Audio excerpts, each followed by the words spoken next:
अस्सलाम वालेकुम रहमतुल्लाह दोस्तों, welcome to Bilal my channel. आज हम ओमान की कुछ अपडेट डिस्कस करते हैं। लेकिन उन अपडेट से पहले मैं आपको कुछ इन्फॉर्मेशन दे दूं रिगार्डिंग जो कि वीज़ाज़ है, क्योंकि वीज़ा इस वक्त समझ लें सबसे हॉट टॉपिक है। तो वीज़ाज़ के कुछ लोग मुझे ये कह रहे हैं कि यार हमारे मादुनिया निकले हुए हैं लेकिन फिर भी हमें वीज़ाज़ जो है वो इशू नहीं हो रहे। देखें, कुछ कुछ प्रोफेशंस ऐसे हैं कि जिनको इशू नहीं किए जा रहे वीज़ाज़, कुछ प्रोफेशन।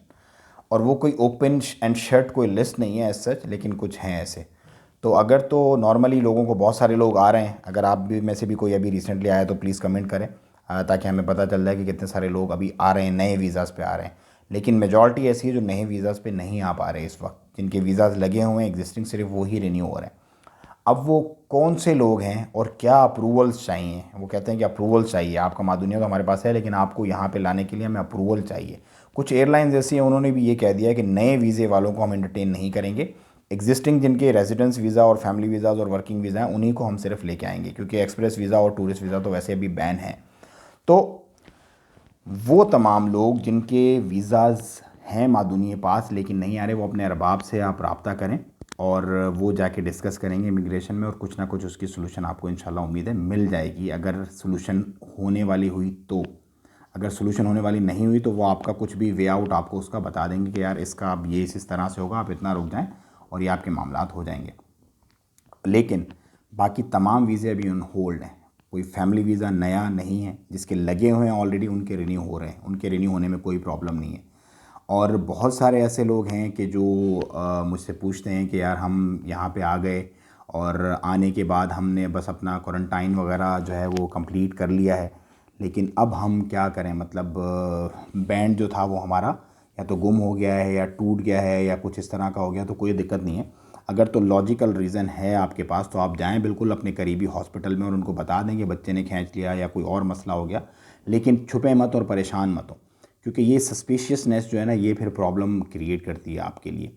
ओमान के जो बीचेस हैं उन पे पाबंदी है।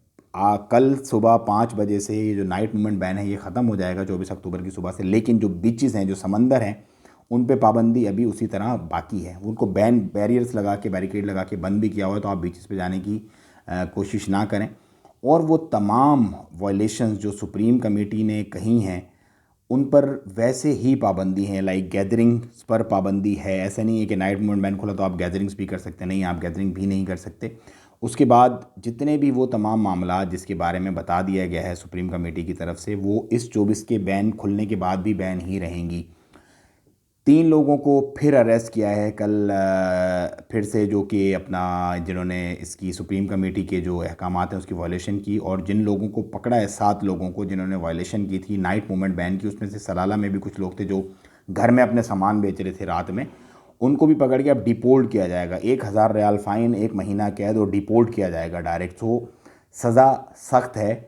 बेहतर है कि आप लोग छोटी छोटी सी हरकतें, वो कितना पैसा कमाया होगा उस बंदे ने, मेरा ख्याल है हार्डली 10 15 20 रियाल कमा लिए होंगे घर में सामान बेच के, लेकिन प्रॉब्लम कितनी बड़ी, खुद भी परेशान, उसकी जो अरबाब वगैरह होंगे वो भी ऑफ कोर्स परेशान, फिर फैमिली जो है पीछे वो भी परेशान होगी। इतना पैसा लगा के आना, यहाँ पे आना जाना आसान काम नहीं है, आपको पता है बहुत सारे पैसे देने पड़ते हैं। उसके बाद जो लोग कंपनी के वीज़ाज़ पे नहीं, उन्हें वीज़ाज़ ख़रीदने पड़ते हैं एक लंबी चौड़ी एक अमाउंट दे करके, उसके बाद फिर अरबाब को देने पड़ते हैं, फिर उसको उसको उसको बहुत सारे मसले मसाइल होते हैं।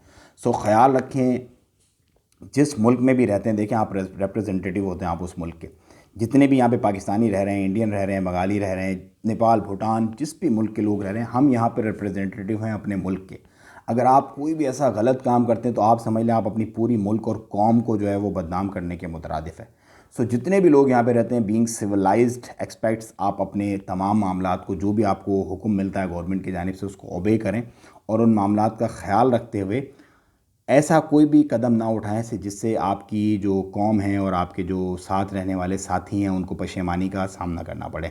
मैं आपसे लेता हूँ इजाज़त, दुआओं में याद रखिएगा। अस्सलाम वालेकुम रहमतुल्लाह।